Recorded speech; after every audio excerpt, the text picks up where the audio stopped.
Hi everyone, it's Gothicleeman here, and today I decided to have a stab at Avelina Moray's and ReeRee Phillips video Goth Mum Tag. I think I have seen a Goth Mum Tag float around the interweb before, but this is them, I guess, reviving it and revamping it. And I've done a lot of Gothy Mum type videos on my channel, so if you search on my channel, you will find lots of fun stuff. And anyone that follows me knows that I am a mum of two kids. So I guess the first disclaimer I have to say is about my children is my situation's a little different from normal Gothic parent type situation or parenting situations in general. Just being a parent is really different to me because both my boys have autism. So I guess I'll start off on the funness of this tag is to show you my kids. So here's Michael. He is seven-year-old boy with autism, and Luke, who is just turned 5 and also has autism. So now that we've got that under the way, we can start the tag. So I guess the thing I have to address is parenting is tough, and it is really hard to judge another parent or to comment on somebody else's parenting styles or their choice of parenting styles until you've actually had children yourself.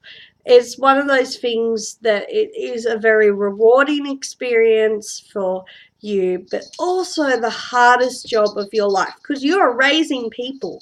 And when you're raising people, that is tough. They don't know anything until you teach it to them. And being an adult, and you're the adult of the equation, so you're trying to navigate best yourself on how to be a good adult or a role model to these people.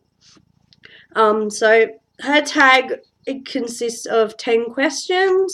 So I'll start off with the first question. So do you force your kids to wear black? No, I haven't forced my kids to wear black, but sometimes they do wear black clothes, like black t-shirts that I really like and they really like. But no, I've never really forced the issue because they are people. My kids are their own people, and until they're old enough to grow up and choose their own interests, what type of people they want to be, their friends, it's really hard for me to push what I like onto them.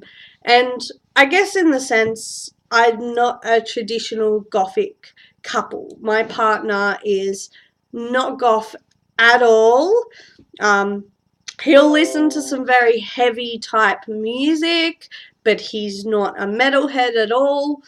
He doesn't have any Gothic inkling or any alternative aesthetic at all. He's quite normal. He likes cars and playing games on Steam, so just very non-goth. So I guess my kids have both worlds. They get to see, I guess, normal looking people to me who's more alternative. So I guess my kids have got best of both worlds, and we've mushed it together to make our family. So like I said, I don't want to force my kids to wear it. Sure, it might be fun to buy them a black t-shirt if it's got something they're interested in, but I don't force the issue because they are people. Well, they're going to grow up to be adults one day, and that will be their life choices. Number 2, so do you force your children to listen metal or rock and roll? I guess the funny thing with music is you can't help but throw your favourite CD on in the car, or like me, when I'm cleaning the house, I'll chuck on some Typo Negative or Sisters of Mercy, because that's the kind of music I like and what I want to listen to when I'm cleaning my house or doing stuff. And Andrew, my partner's the same. He'll listen to his music, and his music can be a cross between pop, R&B to metal to very heavy metal to a lot heavier and heavier. It's just not that we try to force our kids to listen to our music, but we just can't help it. We just put the music on, and it's up to the kids to choose if they want to listen to it or not. Like, my kids will come and dance around to my music, and then sometimes they'll say they don't like my music, and that's really cool. And my youngest Luke gets a microphone and tries to sing music, and it'll be a poppy song or it'll be my song. But what I've noticed with my kids is Michael has Andrew's tastes and interests. He's very clued in sort of what Daddy does and what, in that style of music, and doesn't really like Mummy's style of music, where Luke is kind of the opposite. He loves my music and he gravitates to the same things that I do. Like, you give him a box of toys and he'll gravitate to a spider or a bat or bugs in that box, rather so than just the fun truck or toy car. So that's sort of what I've noticed, the funny dynamics of my kid. Maybe Luke will secretly become a little gothy bat one day. Who knows? He might not. So question 3. What are my favourite alternative clothing brands for children? Well, like Avelina Moray said, it is too expensive to get gothy alternative clothing brands. Like, yeah, I've looked at, like, the sites I use is like Berserk. It's an Australian Gothic alternative clothing shop, and I've looked at the baby stuff that they offer there, and it's just, the pricing is outrageous. Kids grow and change so quickly, and babies are like that. They might only be 6 weeks into one size of clothes, and then they're already out until the next stage. And when you've got babies, you appreciate the hand-me-downs. You want people to chuck you their old clothes so you don't have to go and buy them because it's so expensive. Like, yes, it's beautiful to go buy that one really cute brand name thing. Like, I've bought really a cute little black wonder suit for Michael when he was a baby, and it only cost me like $4 at Big W and like Best and Less, like those clothes, our big supermarkets. And I've bought Halloween t-shirts from Vinnie's, like secondhand shops, when I've found them. And like, Luke loves one at the moment. It's got like Dracula and a werewolf and all that on it at the moment. But it's just, it's too expensive. It's just too expensive, and it's not worth it just to do that sometimes. But not that I'm not going to judge somebody for choosing to only buy blacks and to have this gorgeous Gothic nursery. Like, I love seeing people's pictures of their gorgeous Gothic nurseries and the cool skeleton wonder suits and with the prams and all that. And it's just, I did it too. I had my nappy bag had skulls and roses all over it, and then I'd take my kids to mums groups, and the kids would just want to climb into my prams all the time because I look so interesting. So they're like, we're trying to find the rest of the interesting stuff. So I guess I draw too much attention. But yeah, just sometimes, yes, buy that one nice thing that you really, really like, and you're going to see the value out of that, because otherwise it's really not worth it. Babies, kids just go through their stuff like crazy, and you want them to be healthy and full of energy. You don't want them to be little porcelain dolls where it's like, oh, don't get that dirty. But I think having that stuff is important too for special occasions, and why not as well? Why not? So number 4, do you want to have more baby bats? This is a really tricky question for me, and I have gone around it through my head so many times. Andrew and me have discussed it. In one hand, yes, we would love another child. I'd love maybe to try for a little girl, but of course that doesn't happen. But there's also the risk for us and our family that that baby will have autism as well, and there's a chance that they could have a more severe level of autism, because my boys are quite high already on the spectrum, and they're quite busy and they absorb so much of my life already. So to have another baby in this equation would be very exhausting for me, and I don't like, I might cope, but I might not as well. So at this stage I'm like, no, I don't want any more kids. No, no, no. Luke's 5. I'm enjoying the fact that I can take my boys to a football game or to little nippers, which like my local areas start up disability little nippers, disability football. So I'm loving the fact that Luke's finally at an age that I can take him places, and like, he'll still struggle with his anxiety and meltdowns and all the sensory processing that goes on with just taking them both out on an outing. So like, how I explain it is, Michael has very high functioning anxiety to the point that he will hide and run away from me and hide, and you can't find him. And this petrifies my mum as well when she babysits them, because he will hide, and if you start calling him, he will not answer back.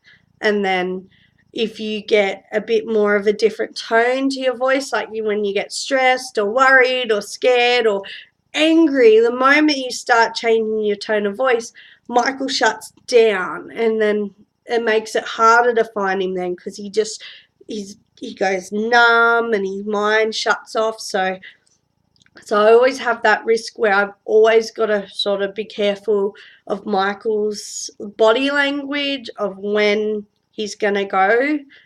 He gives me real cue signs where I can hear in his voice or his body language on when he is prone to doing that. And Luke, he has no danger concept at all. So for Luke, he doesn't give me any warning on when he's going to do something. Like, he'll just be prone to run to the middle of the road, across the road, or out the car, or out the window. Like, there's just none of that warning signs that Michael gives me. Luke just does it, because that's just how his mind works. So just imagining me, we're trying to go just a shopping trip. I'll have like one trying to run off, one screaming because of all the noises of the people looking at them, and the sounds and the smells and just everything going on for both of them. It's just, I don't think I could do it at this stage, the age of my boys.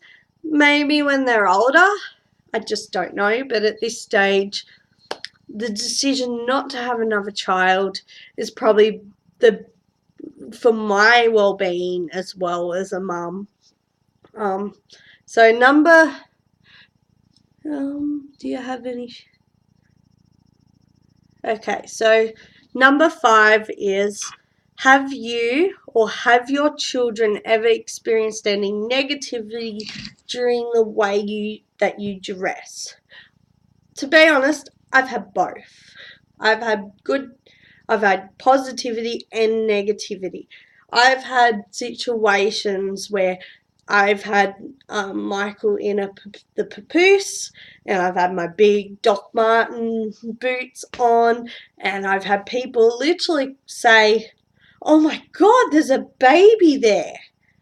And, I found a lot of the negativity were with teenagers more than adults, say.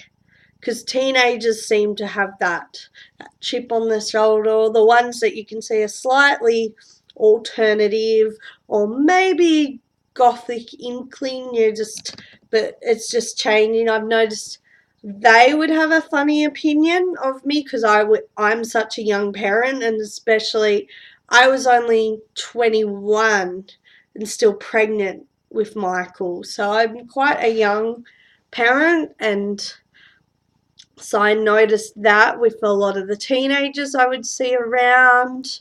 Um, but then I've had a lot of people not want to talk to me because of the way I look. It's like an instant, or don't talk to her.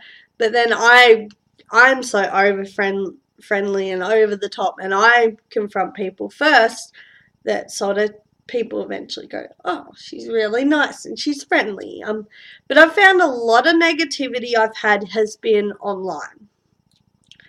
And this is a fact. Gothic parents can be vicious. Alternative mums can be vicious. If they don't agree with the way you think or your opinions, they're quite happy to lash out. Like I had one mum that just didn't like any of my opinions or my ideas, and she just was very vocal about it. I had to block her and everything. So I find a lot of the negativity doesn't always happen out in public. Sometimes the negativity can come more from family and friends and their attitudes. And if they don't agree with your parenting style or anything, I find the negativity is also online, because you get a lot of people with that elitist attitude that, yeah, you can only be goth because you dress this way and you listen to this music, and you can go, yeah, you see my point.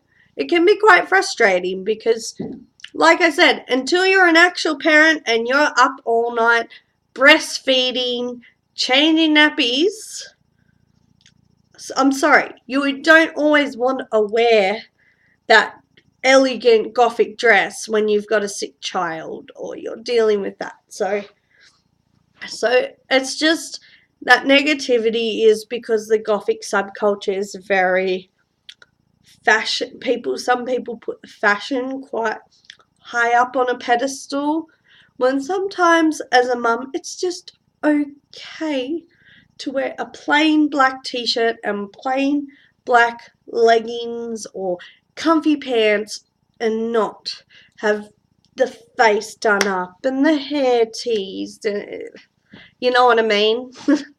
Now I'm just rambling, which that's fun. Somebody might find the humor in my rambling. Who knows? So number 6. Do you hope that your kids will follow you in stylistic footsteps when it comes of age? Do I want them to? No.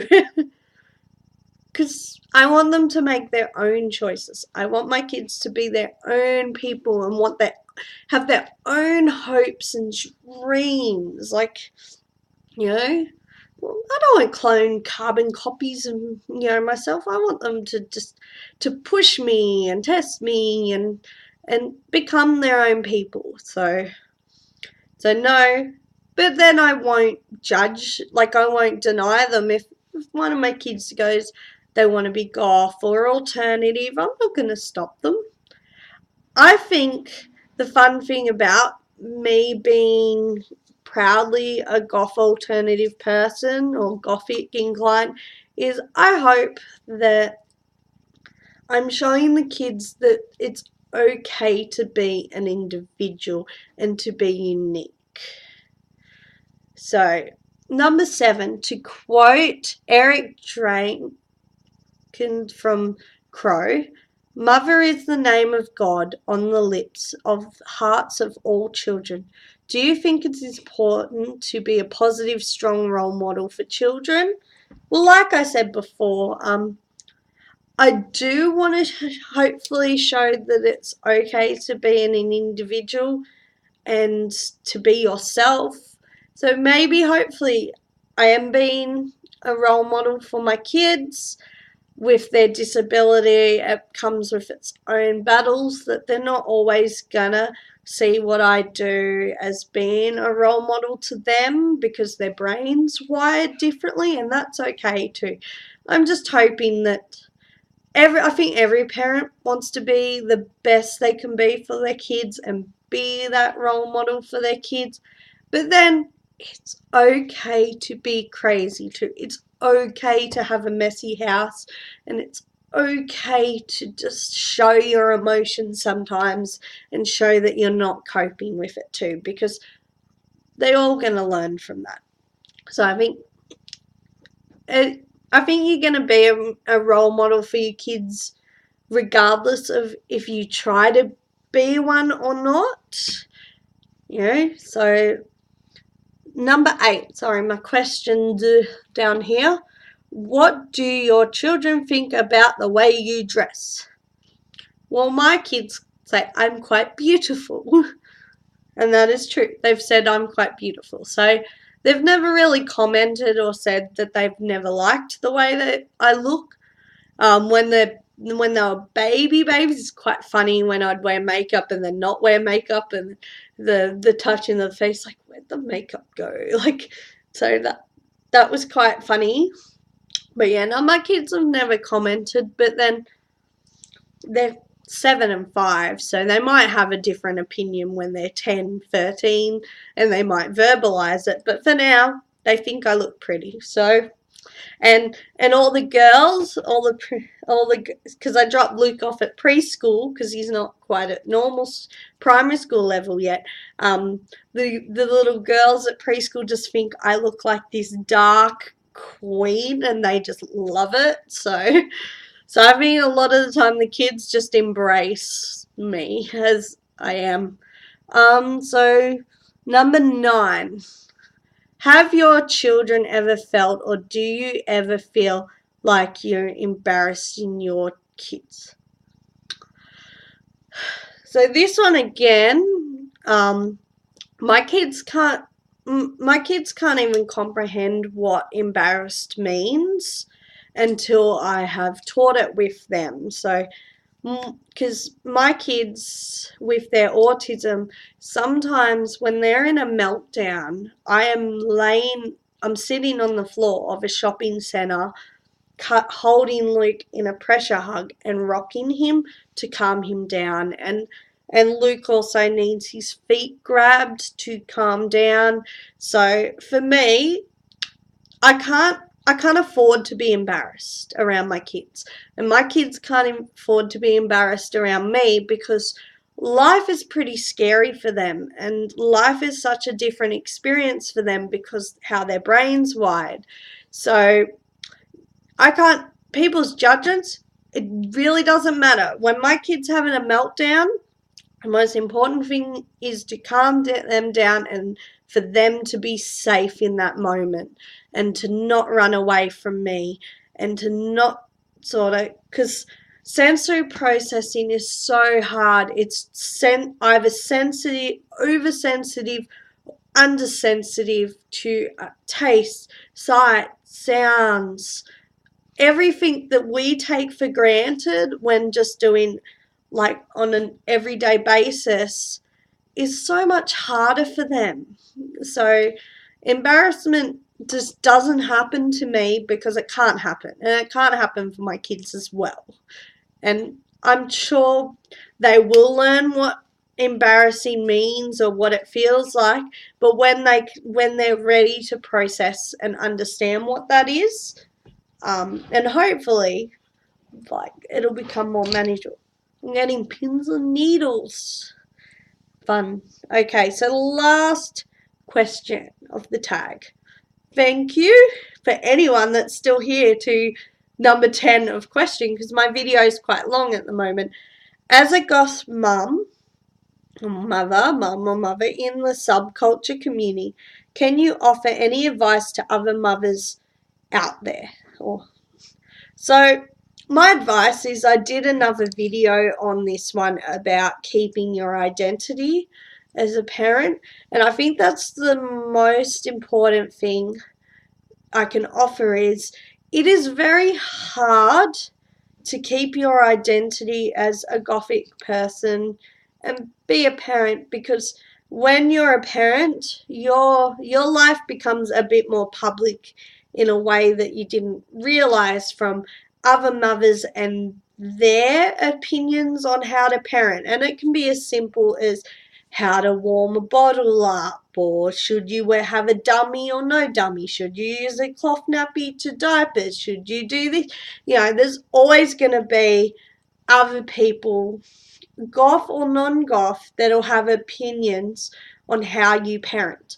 And I think the key of being a Gothic mother is just getting up in the morning and putting your Gothic makeup on, dressing in the Gothic clothes that make you feel beautiful and make you feel comfortable in who you are, because your kids absorb your life. They absorb your life physically, mentally, and emotionally. And you get days where if you have to watch like Thomas the Tank Engine or the Wiggles with younger kids, you do it. If you have to watch Pokemon, like my kids are into Pokemon right now, hundreds of episodes of Pokemon, or Toy Story, or Cars movies, you do that for your kids. You absorb yourself and give so much to your kids because you just love them and you want them to feel love and warmth and to be happy and healthy. So basically, if your kids are happy, healthy, fed and clothed, you've done your job. You've done your job as a parent. But who cares what the world out there thinks? You've done your job. It's okay. You've succeeded. But the fact is, fitting it all together and multitasking. So multitasking your kids and their lives, and then multitasking your your partner's lives if you've got a husband or a partner that's in this as well, and being, with them as well as being yourself and your identity, because your identity changes as a mother. You become a whole new evolved version of yourself, and your mindset changes, and things that you used to do, you don't do anymore. And it's about being able to come back to the person you were before a parent, and what makes you happy, what makes your soul sing, really, your dreams, your desires, your interests, and making those times for your interests. And I'm really bad for this sometimes because I put myself so much into my kids. I don't stop and read a book, or, I love making jewelry. I love playing guitar, and it's just about sort of coming back to things that make you who you are as a person, and and that's what I think is so important. It's about making sure that you can still find yourself, because there is a lot of stigma about Gothic alternative people being depressed, or more prone to mental health issues. And yes, it does happen, but also being a mother and being a parent is something that you can't control in your life. You've just got to embrace it full-heartedly and enjoy it. Just remember to smile and doing the things that make you smile. So thank you for surviving my version of this Gothic tag. I'm not going to bother tagging mums or other Gothy mums, because you're all out there on YouTube. If you happen to watch my video and you want to do this video, go for it. But yeah, thank you for watching. Please subscribe to my channel, or comment down below. I will always get back to you. See ya.